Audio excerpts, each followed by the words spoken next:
আগামী 11 জুলাই মাঠে নামছে শহরের ঐতিহ্যবাহী ক্লাব লাল বাহাদুর ব্যায়ামাগার। টিএফএ পরিচালিত রাখাল শিল্ড নকআউট ফুটবলে তাদের প্রতিপক্ষ বীরেন্দ্র ক্লাব। এই বছর শিল্ড এবং লিগে ভালো ফলাফল করার উদ্দেশ্যে ভালো দল গঠন করেছে লাল বাহাদুর ব্যায়ামাগার। আজ ক্ষুদিরাম বসু ইংরেজি মাধ্যম স্কুলে বার পূজার মাধ্যমে এই বছরের মতো তাদের ফুটবল মরশুম শুরু করল লাল বাহাদুর ব্যায়ামাগার।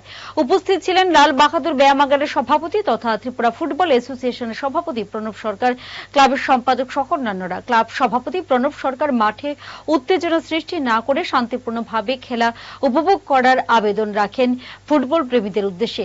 এই বছর চ্যাম্পিয়ন হওয়ার লক্ষ্যে দল গঠন করা হয়েছে বলেও জানান তিনি।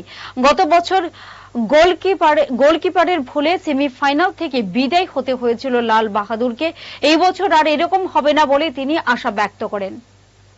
বলবো যে খেলার মাঠে যাতে সবাই শান্তিপূর্ণ পরিবেশ বজায় রাখে এবং সবাই আনন্দ উৎসব করে যাতে আমাদের যে লিগ চলছে লিগটা যাতে সুসম্পন্ন হয় এবং লাল বাহাদুর ক্লাব সেরাটা উপহার দেওয়ার জন্য এবার আমাদের সম্পাদক বলেছেন আমরা আমাদের চেষ্টা চালিয়ে যাচ্ছি।